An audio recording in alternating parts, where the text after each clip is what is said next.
Sarah Chen's phone buzzed at exactly 11:47 p.m., 3 minutes before everything changed forever. She was sitting in the first-class lounge of the Oceanic Meridian, one hand resting protectively on her 7-month belly, the other holding a champagne flute of sparkling water. Her husband Marcus stood across the room, laughing too loud at something the red-haired woman was saying. Sarah had noticed her before, always lingering near Marcus, always touching his arm just a moment too long. The phone buzzed again. Unknown number. She almost declined, but something made her answer. "Mrs. Chen?" The voice was crisp, British, expensive sounding. "This is Edmund Rothschild of Rothschild & Associates. I'm calling regarding your grandfather's estate." Sarah's throat tightened. Grandfather Lou had passed 3 weeks ago. She'd flown back for the funeral while Marcus stayed behind for business meetings. The memory still stung. "I'm required to inform you that you are the sole beneficiary of the Liu Technologies empire. The total valuation, including liquid assets, real estate holdings, and intellectual property portfolios, amounts to approximately $437 billion. The words hit her like a physical force. The phone nearly slipped from her trembling hands.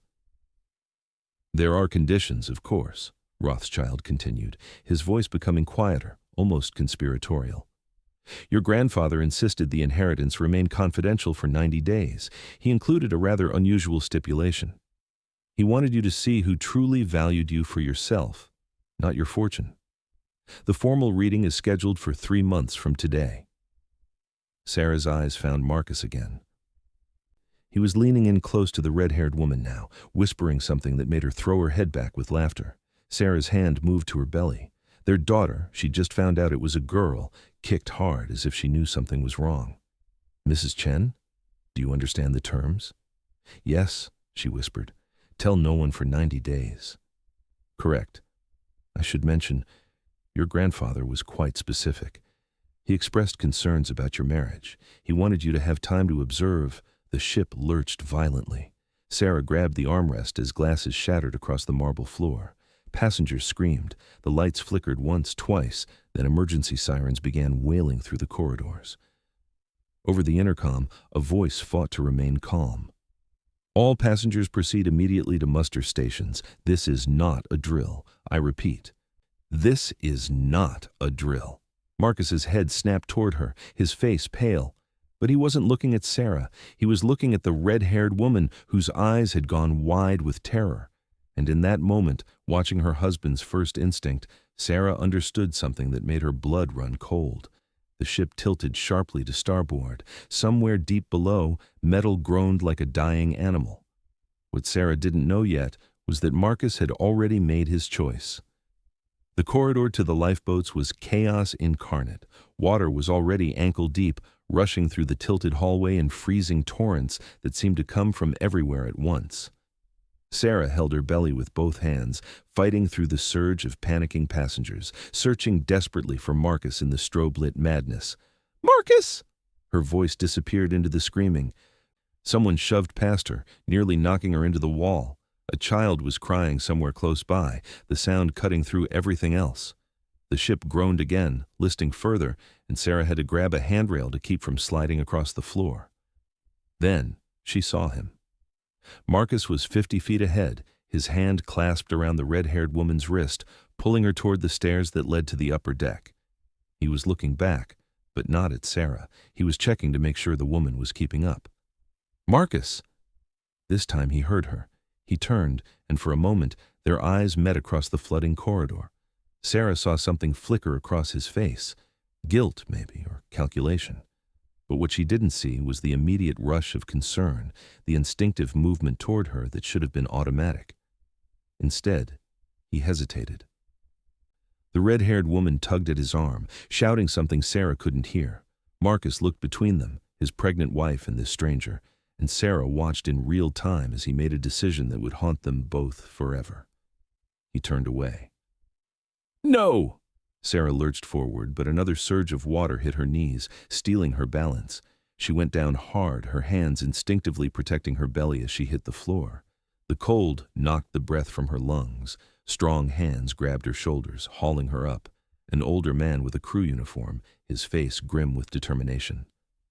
"Ma'am, we need to move now. This section is flooding fast." "My husband! There's no time." He was already pulling her toward a different stairwell, one that seemed less crowded. "The lifeboats are launching in 5 minutes. After that, he didn't need to finish. Sarah let him guide her up the stairs, each step in agony on her swollen ankles, each breath burning in her chest. Her mind was reeling, unable to process what she'd just seen. Marcus had chosen that woman over her, over their baby. The inheritance, $437 billion, meant nothing if she drowned in the next 10 minutes. They burst onto the deck into screaming wind and salt spray. The oceanic meridian was tilting at a horrifying angle now, and in the distance, Sarah could see lifeboats already in the water, tiny orange capsules bobbing in the massive swells. The crew member pointed toward Lifeboat 7, still attached to its davits, crew members loading the last passengers. "Go, run!" Sarah ran, her hand pressed to her belly, her dress soaked and heavy. She was 20 feet from the boat when she saw him again. Marcus was already inside Lifeboat 7, and the red-haired woman was sitting right beside him. Sarah's legs nearly gave out when their eyes met across the deck. Marcus was inside the lifeboat, his face a mask of shock as he watched her approach. The red-haired woman had her hand on his arm, gripping tight, her knuckles white. Around them, 15 other passengers huddled together, their faces painted with fear and salt spray. "Marcus!" Sarah's voice was barely a whisper, but it cut through the wind. A crew member grabbed her arm. "Ma'am, this boat is at capacity. You'll need to—" "That's my husband!" Sarah screamed the words, pointing at Marcus with a shaking hand. "I'm 7 months pregnant with his child." Every head in the lifeboat turned toward Marcus. His face went from pale to bloodless. The red-haired woman's eyes widened, and Sarah saw her hand drop from Marcus's arm as if burned. "Is this true?" The crew member's voice had turned to ice, but it was Marcus who spoke first, and what he said made Sarah's world stop spinning. I don't know her." His voice cracked on the words. "She's confused. The trauma—" "What?" Sarah couldn't breathe, couldn't think. "Marcus, what are you—" "Sir, we need to make room," the crew member said, his jaw tight with disgust at what he was witnessing. "If she's your wife—" Marcus stood up in the boat, and Sarah saw something in his eyes she'd never seen before. Cold calculation. He looked at the red-haired woman, then at Sarah, then back again. The ship gave another massive lurch, and someone screamed as cargo broke loose somewhere behind them with a thunderous crash. "She's not my wife," Marcus said clearly. "I'm here with my partner, Vivian." He gestured to the red-haired woman, whose face had gone slack with shock. "This woman is delusional. Please get her help." The betrayal hit Sarah like a physical blow. Her knees buckled, and only the crew member's grip kept her upright. Around them, other passengers were shouting now, demanding to be loaded, to launch, to get away from the sinking ship. "Marcus, please," Sarah begged, hating the desperation in her voice. "Our baby, please don't do this." For a moment, just one moment, something human flickered across Marcus's face. But then Vivian whispered something in his ear, and his expression hardened again. The crew member made a decision. He turned to Marcus, pointing at him with authority. "You, out, now. Your wife and child come first." But before Marcus could move, before anyone could react, Vivian did something that would echo through the next 90 days like a gunshot. She screamed, "She's trying to steal my place. She's not even pregnant. It's a pillow. I saw her in the bathroom earlier." The lie was so outrageous, so perfectly timed, that several passengers actually leaned forward to look at Sarah's belly with suspicion. And in that moment of chaos and confusion, Marcus made his final choice. He lunged forward, and his hands connected with Sarah's shoulders. Time became liquid in Sarah's mind as she fell backward. She saw Marcus's face, twisted with something that looked like agony and terror, mixed. And then she saw the night sky. Stars wheeling overhead as her body tilted back over the railing. Her hands reached out, grasping at air, at nothing, at the impossible hope that this wasn't happening.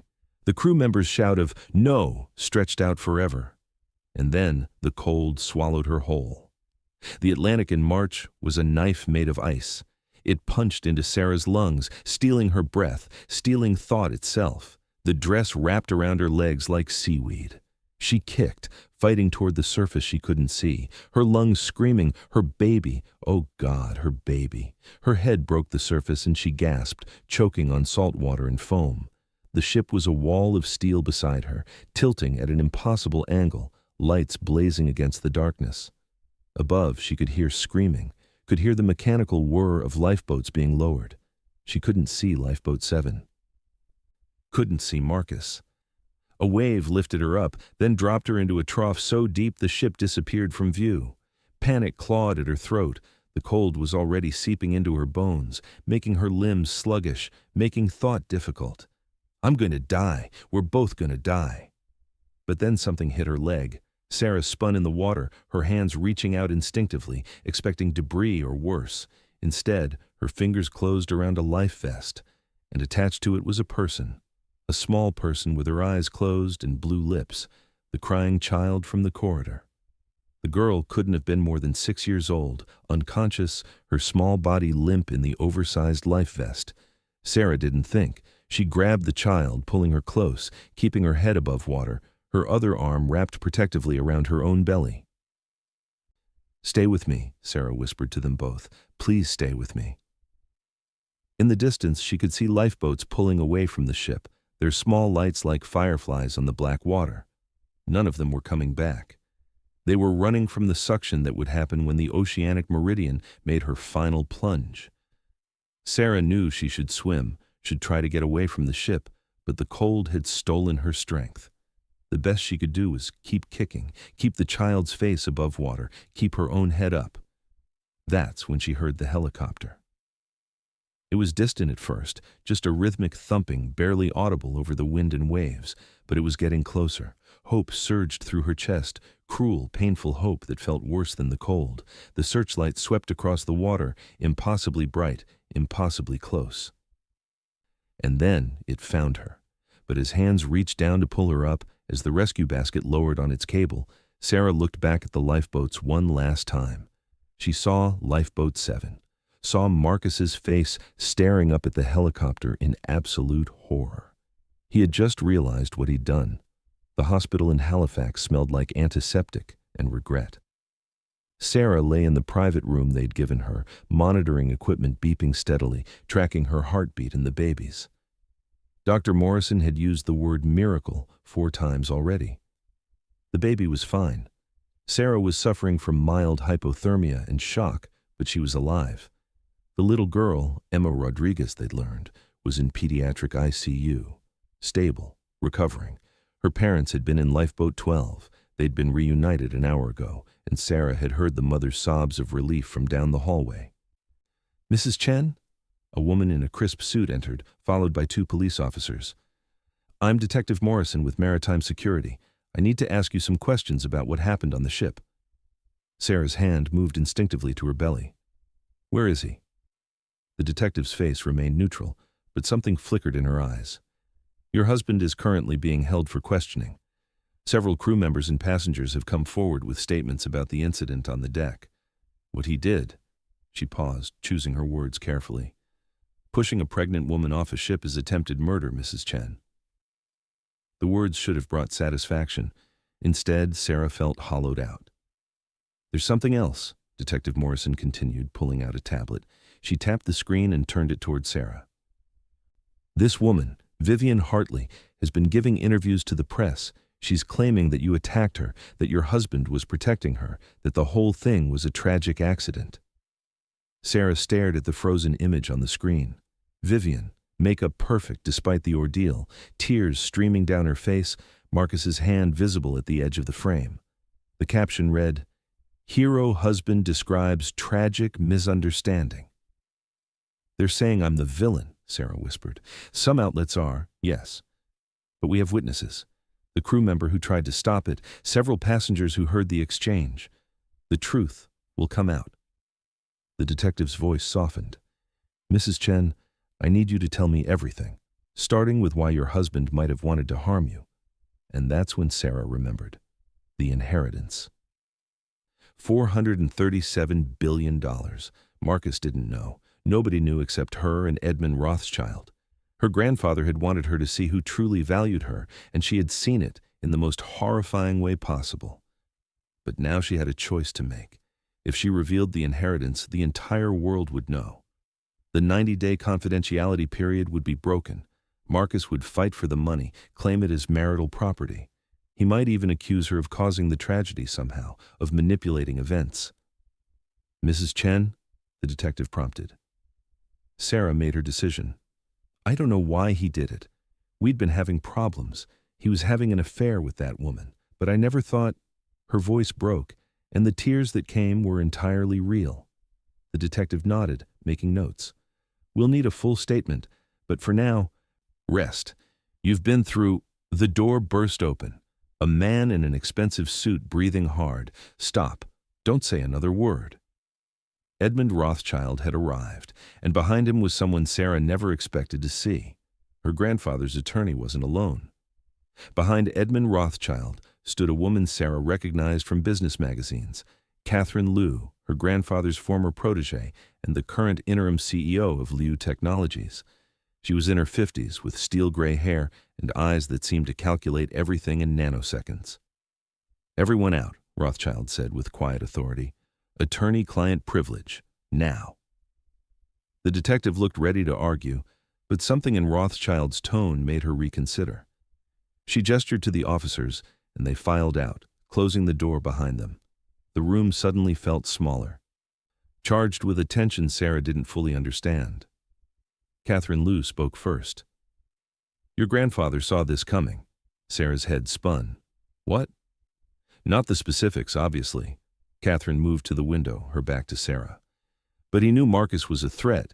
He had him investigated 6 months ago. Did you know your husband has been siphoning money from your joint accounts? Small amounts, untraceable unless you're looking. He's been building a nest egg." The betrayal shouldn't have surprised her anymore, but it did. It kept finding new ways to hurt. Rothschild pulled a chair close to Sarah's bed, his expression grave. "Mr. Chen believes you have nothing. A modest trust fund, maybe, some family money. He doesn't know about the inheritance because we've been meticulous about keeping it confidential. But here's what you need to understand. The moment that confidentiality breaks, you become the richest woman in the world, and you become a target." "He already tried to kill me," Sarah said flatly. "No." Catherine turned from the window, and her eyes were hard. "He tried to prioritize his mistress over you. Monstrous, yes. But attempted murder requires proving intent. His lawyers, and trust me, Vivian's family has already hired the best, will argue it was a panic response, a tragic accident, a misunderstanding and chaos. They'll drag you through the mud. They'll claim you're lying about the baby being his. They'll destroy you in the court of public opinion." Sarah felt rage building in her chest. "So he just gets away with it?" "I didn't say that." Catherine's smile was sharp as a blade. "I said his lawyers will try. But they don't know what we know. They don't know that you have the resources to bury them so deep they'll never see sunlight again." Rothschild leaned forward. "Your grandfather included provisions in the inheritance for exactly this kind of situation. Hidden clauses, protections, resources. But you need to make a choice right now, Sarah. Do you want justice through the legal system, slow, uncertain, public? Or do you want justice through the system your grandfather built?" "What system?" Catherine's smile widened. "The one where we let Marcus and Vivian think they've won. Where we let them believe you're broken, destitute, destroyed. Where we give them enough rope to hang themselves. Your grandfather didn't just build a tech empire, Sarah. He built an intelligence network that would make most governments jealous." Sarah looked between them, understanding dawning. "You want me to disappear?" "For 90 days, Rothschild confirmed. "Let the criminal case play out. Let Marcus show his true colors to the world. And then, when he's at his most confident, when he's convinced he's destroyed you—" "We reveal everything," Catherine finished. "The inheritance, the investigation, every secret, every lie. We don't just win, we annihilate." The baby kicked hard, as if voting. Sarah's hands clenched the hospital sheets. 3 months ago, she'd been a woman in love, planning a nursery, dreaming about family dinners and school plays. Now, she was planning war. "What do I have to do?" Rothschild pulled out a document. "First, you sign this. It authorizes me to act on your behalf in all legal matters. Then, the door opened. Marcus stood in the doorway, flanked by two attorneys Sarah didn't recognize. His face was haggard, his eyes red. But when he saw her, alive, awake, surrounded by lawyers, something flickered across his expression. Fear. "Sarah," he said, his voice cracking with what sounded like genuine emotion. "Thank God. I need to explain." "Get out." Her voice was ice. "Please, you have to understand, it was chaos. I panicked. You called me a stranger." Sarah pushed herself up in the bed, ignoring the pain. "You denied our baby. You pushed me into the ocean. Get out." One of Marcus's lawyers stepped forward. "Mrs. Chen, my client would like to make a statement of deep regret and discuss potential reconciliation." "Reconciliation?" Catherine's laugh was bitter. "Your client attempted to murder his pregnant wife to save his mistress. There will be no reconciliation. There will be charges, trials, and prison time." Marcus's lead attorney, a silver-haired man with shark eyes, smiled thinly. "That's an interesting theory. Unfortunately, the evidence suggests a tragic accident during a disaster scenario, mass panic, unclear intentions. My client is the real victim here, traumatized by his wife's near death and now being accused of intentional harm. We'll be filing a countersuit for defamation and emotional distress." The audacity of it stole Sarah's breath. "We'll be in touch," the shark attorney continued, "but I should mention, my client will be seeking full custody of the child upon birth. Given Mrs. Chen's clearly unstable mental state, her reckless behavior during the evacuation, and her attempts to destroy Mr. Chen's reputation, we believe the child would be safer. Try it." Catherine's voice could have frozen nitrogen. "Please, try it. I'm begging you." Something in her tone made even the shark hesitate. Marcus was staring at Sarah, and she saw something new in his eyes. Not love, not even guilt, just calculation. He was trying to figure out what she knew, what she had, what weapons she could bring to bear. He still had no idea she was the richest woman in the world. 89 days, Sarah said quietly. "What?" Marcus frowned. "You have 89 days to enjoy your freedom, your mistress, your lies." She met his eyes, and for the first time since the ship, she felt powerful. Then everything changes. And Marcus, when it does, I want you to remember this moment. I want you to remember that I gave you a chance to leave, to walk away, to disappear before the hammer falls. She turned to Rothschild. "Get them out." As the door closed behind Marcus and his lawyers, Catherine Liu moved to Sarah's bedside. "That was dangerous. You tipped your hand." "No," Sarah said, her hand resting on her belly. "I just declared war, and he has no idea what's coming." But in the hallway outside, Marcus was standing very still, his mind working through that number. 89 days. Why was that specific? What happened in 89 days? One of his attorneys was already on the phone, and 3 words drifted back through the door before it fully closed. "Inheritance investigation. Start now." The race had begun. 73 days later, Sarah Chen no longer existed. The woman sitting in the corner booth of the Hong Kong coffee shop wore her hair in a sleek black bob, designer sunglasses despite the indoor setting, and clothes that whispered wealth without shouting it. Her belly was enormous now. 36 weeks, the doctor said, and she moved with the careful deliberation of someone carrying precious cargo. Rebecca Zhao had rented a penthouse in Central, paid cash for everything, and received weekly encrypted updates from Catherine Liu about Marcus's unraveling. And what an unraveling it was.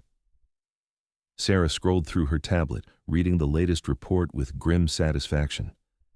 Marcus had been arrested, charged with reckless endangerment. The prosecutors couldn't make attempted murder stick without proving intent. He'd made bail thanks to Vivian's family money, moved into Vivian's Manhattan apartment, and promptly began living like a man who dodged a bullet. The public had eaten him alive at first. Videos from the ship, witness testimonies, the crying crew member who'd tried to save Sarah, it had all painted Marcus as a monster. His reputation was destroyed, his consulting business collapsed, and death threats filled his inbox daily. But then Vivian's family PR machine kicked in. Slowly, carefully, they'd begun rehabilitating his image. Marcus gave a tearful interview about the impossible choices in disaster scenarios. They released evidence of Sarah's supposed mental instability, Fabricated medical records that Rothschild's team traced to a document forge in Berlin. They floated conspiracy theories about Sarah staging the whole thing for attention. It was working. Public opinion was shifting. Not entirely. There were still plenty who saw through the lies, but enough to give Marcus hope. And hope made people careless. Ms. Zhao, a young man in a tailored suit, approached her booth. "I'm David from Rothschild & Associates. He sent me to brief you." Sarah gestured to the seat across from her. "What's the status?" David pulled out his own tablet, his fingers flying across the screen. "Marcus's team has been digging into your grandfather's estate for 2 months. They know something big is coming. They just can't figure out what. They've tried hacking Lu Technologies, bribing employees, even hiring a PI to follow Edmund. Nothing's worked." "Because there's nothing to find," Sarah murmured. "Not yet." "Exactly. But here's where it gets interesting." David swiped to a series of photographs. Marcus and Vivian at a jewelry store. Marcus signing papers in a lawyer's office. Marcus and Vivian emerging from what looked like a fertility clinic. Sarah's blood ran cold. "What is that?" "They're getting married next week," and David's expression turned apologetic. "Vivian's claiming she's pregnant, 3 months along. She's been very public about it, positioning herself as the real mother of Marcus's child, the one who truly loves him, unlike the unstable ex-wife." The rage that filled Sarah was cold and clarifying. They were trying to replace her, replace the baby, rewrite history so completely that Sarah became the villain and Vivian became the victim turned victor. "There's more," David continued, his voice dropping. "Marcus filed a lawsuit yesterday. He's suing you for fraud, claiming you tricked him into marriage, that you knew about your grandfather's wealth and hid it to trap him. He's seeking $50 million in damages." Sarah almost laughed. $50 million. If only he knew he was about to lose $437 billion.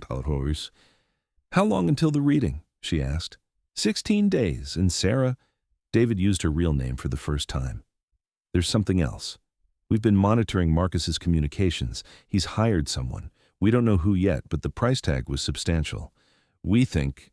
He hesitated. "What?" "We think he's planning to contest the inheritance. The moment it's revealed, he'll claim it as marital property. Community property laws in California where you were married. He could have a case for up to half." The coffee shop suddenly felt too small, too warm. Sarah's hand moved to her belly, feeling her daughter kick frantically, as if she could sense her mother's distress. "Can he do that?" "Normally?" "No. Inheritance is separate property. But he'll argue that any appreciation in value during the marriage, any commingling of assets, any indication that you knew about it and used marital resources to manage it, these things could give him leverage. It would take years to litigate, cost hundreds of millions, and the publicity alone would be devastating." Sarah closed her eyes. Her grandfather had been right. He'd seen this coming, maybe not the specifics, but the shape of it. Marcus wasn't just a cheater and a coward. He was a predator, and he'd been circling her inheritance from the moment he'd married her. "What does Catherine recommend?" "She wants to accelerate. Reveal everything now before he's ready. Hit him with criminal charges for the fraud, the fabricated medical records, everything. Bury him in legal action so complex he'll be fighting on 50 fronts at once. And if we wait, he gets more time to prepare, more time to position himself, more time to turn public opinion." David leaned forward, his young face serious beyond his years.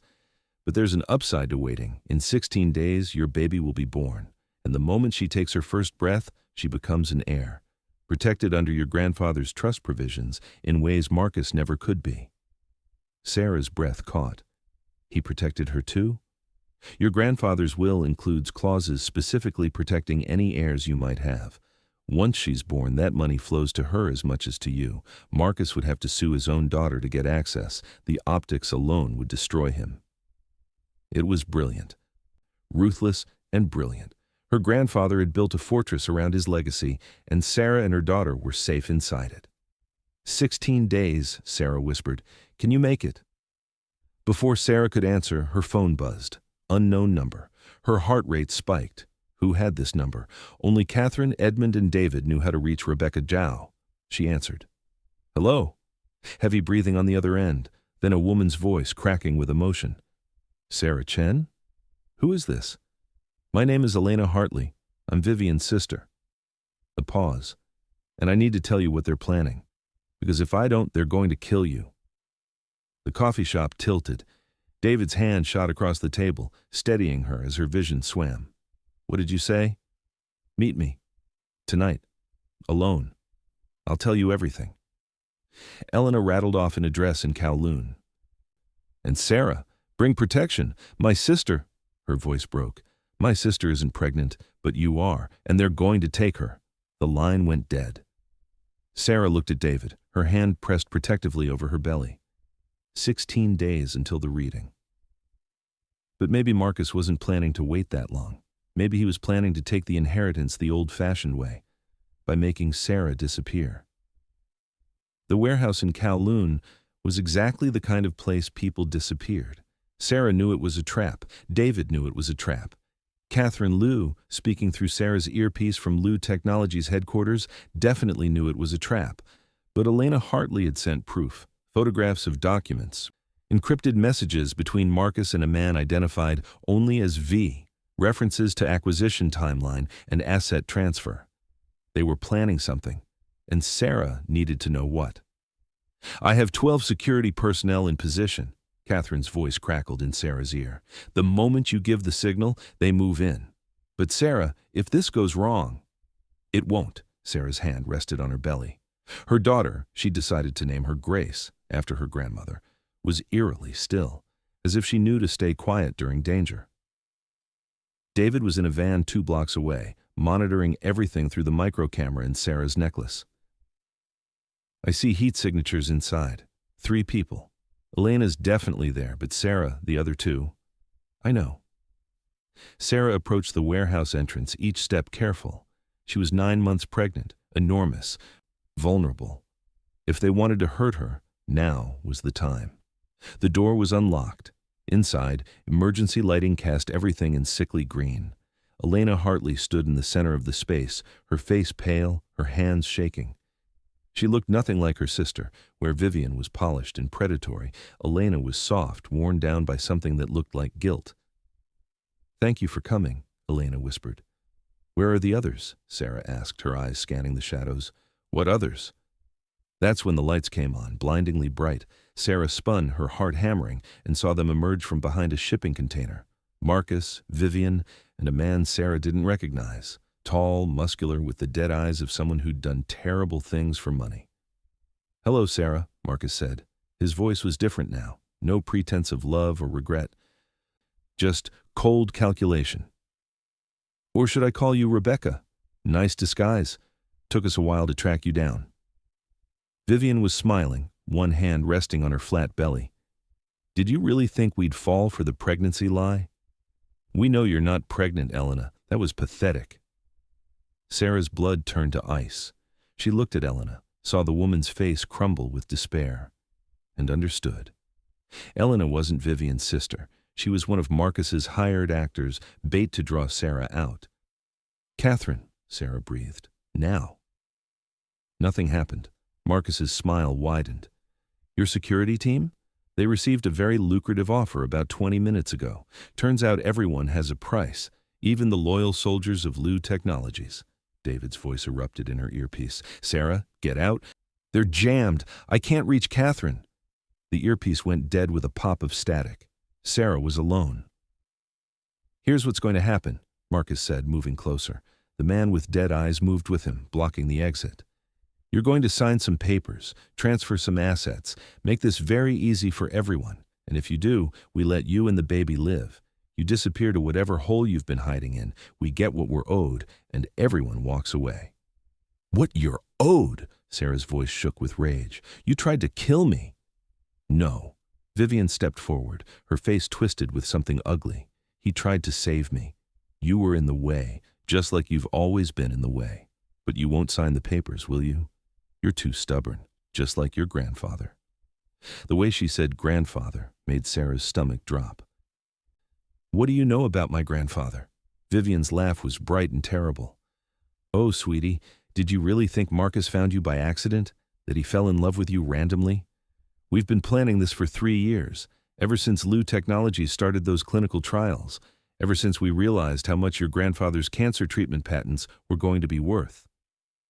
The room spun. Sarah's hand shot out to steady herself against a crate. "That's right," Marcus said softly, moving even closer. "We knew about the inheritance before you did. We knew your grandfather was dying. We knew he'd leave everything to you, so I made myself indispensable. Made you fall in love. Got you pregnant to cement the connection."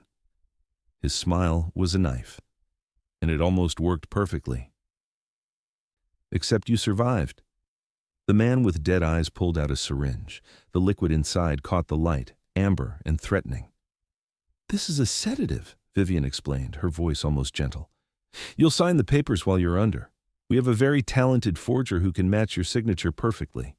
And then, well, pregnancy complications are so tragically common, especially after trauma, especially in women who've been under so much stress." Sarah's daughter kicked hard, once, twice, a desperate rhythm that felt like a heartbeat Morse code. "Fight, fight, fight." "You're going to kill me," Sarah whispered. "After everything, you're just going to—" "We're going to make it look like suicide," Marcus corrected. "Despondent woman, alone in a foreign country, overwhelmed by the legal battles and public scrutiny. It's tragic, but believable. And once you're gone, I'm the grieving widower and father. The inheritance becomes contested, and in the chaos, with the right lawyers and the right pressure, we'll settle for a few billion. Just enough. Just what we deserve for all we've suffered." The man with dead eyes moved forward, syringe raised. Sarah's mind raced through her options. She was 9 months pregnant, exhausted, cornered. No security, no backup, no— Wait. Sarah looked at Elena, who was crying silently in the corner.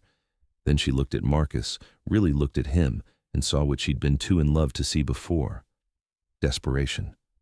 This plan was too elaborate, too risky, which meant Marcus wasn't just greedy.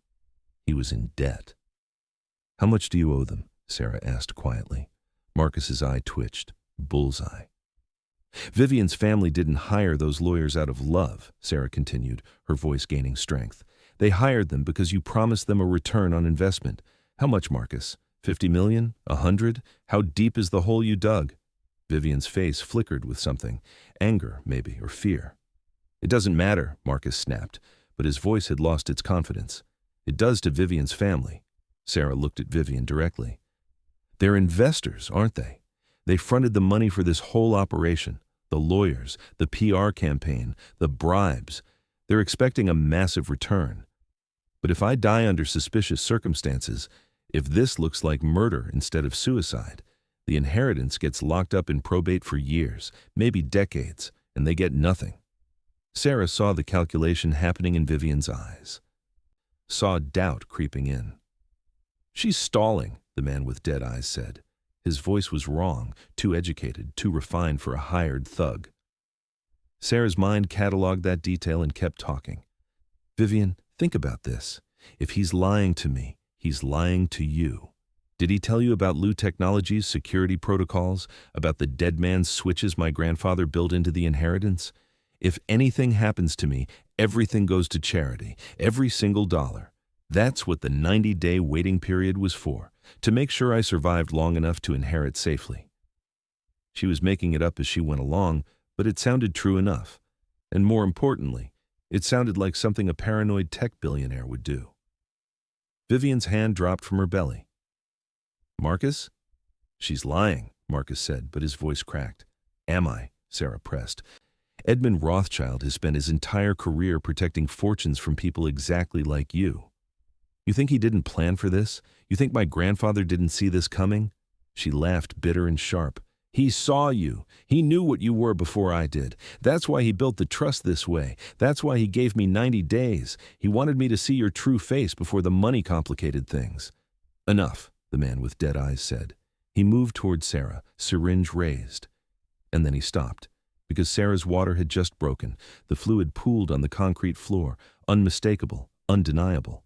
Sarah gasped as the first contraction hit, a wave of pain that made her double over. "Oh, God," Elena whispered. "She's really pregnant. You said she was faking?" "Shut up," Vivian snapped. But the damage was done. The room had shifted. Because a woman going into labor wasn't a target anymore. She was a liability. If Sarah died now, during childbirth, in this warehouse, the investigation would never end. Every single person in this room would be a suspect. Marcus's face had gone gray. This wasn't... We need to... Another contraction. Sarah cried out, her knees buckling. The pain was enormous, overwhelming, impossible. Too early. The baby was coming too early. Hospital, Elena said suddenly, urgently. We have to get her to a hospital. If she dies here, if the baby... We can't just... Vivian started. Yes, we can, Elena screamed. And in that moment, Sarah saw the truth. Elena wasn't an actress. She was Vivian's sister, and she'd just realized her sister was planning murder. The man with dead eyes looked at Marcus. Your call. Marcus stared at Sarah, and she saw the exact moment he made his choice, not to save her, to save himself. Get her to a hospital. We abort. Everyone walks away. He pointed at Sarah. But you don't say a word. You tell them it was early labor. You were in the wrong place at the wrong time. Nothing else. Or we release everything. Every fabricated medical record, every lie, every piece of evidence we've manufactured. We'll destroy you. Sarah wanted to refuse, wanted to fight, but another contraction hit, and this time she felt something tear inside her. Blood ran down her leg, hot and terrifying. Something's wrong, she gasped. The baby. The man with dead eyes moved fast. He scooped Sarah up like she weighed nothing and ran for the exit. Elena followed, her phone already out, calling for an ambulance. Marcus and Vivian stood frozen in the warehouse, their perfect plan dissolving into chaos.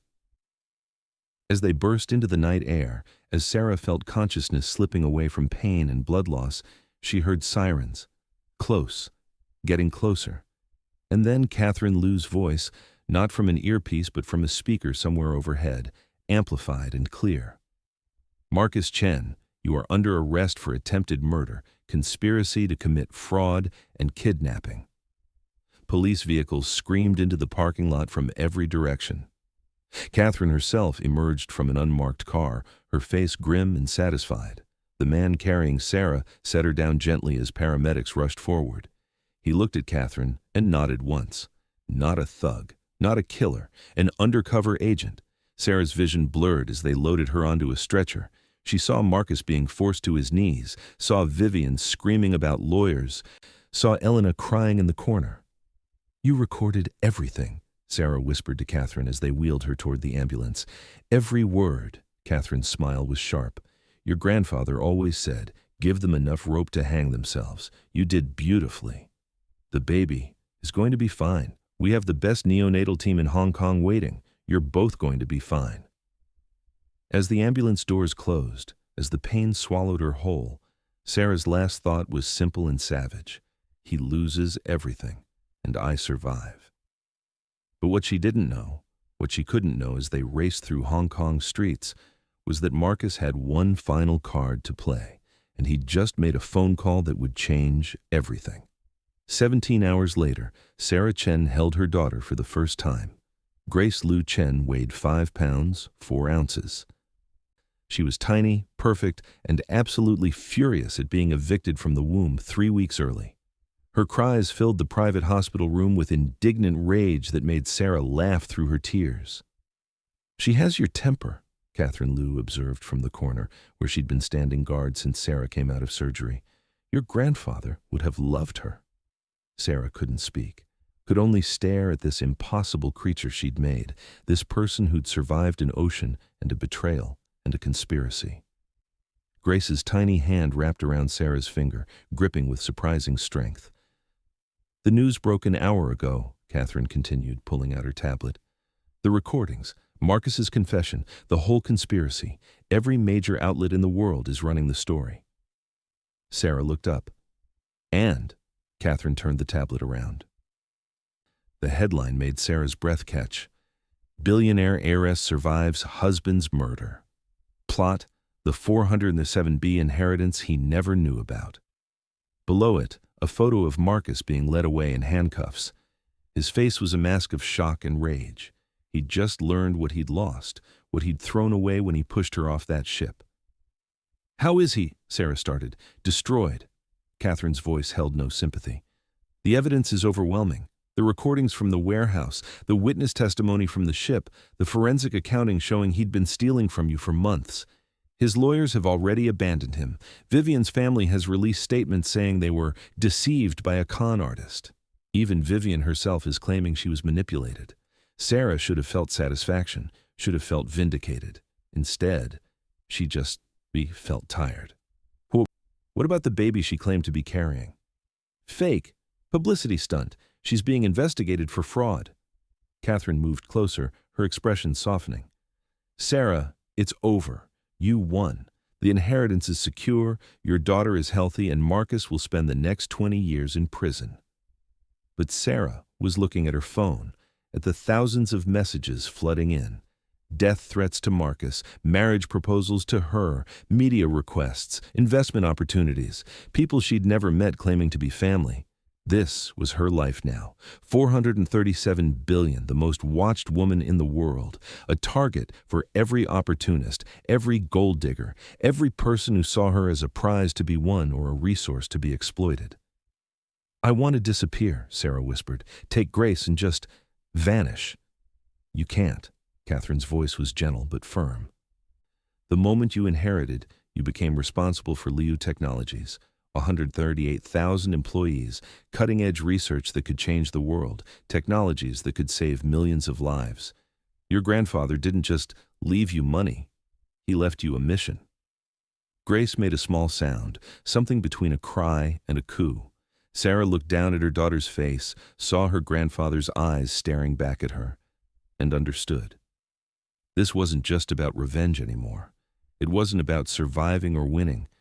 It was about building something better, something Grace could inherit that wouldn't come with the same pain, the same betrayal, the same lesson about trust being a currency traded and lost.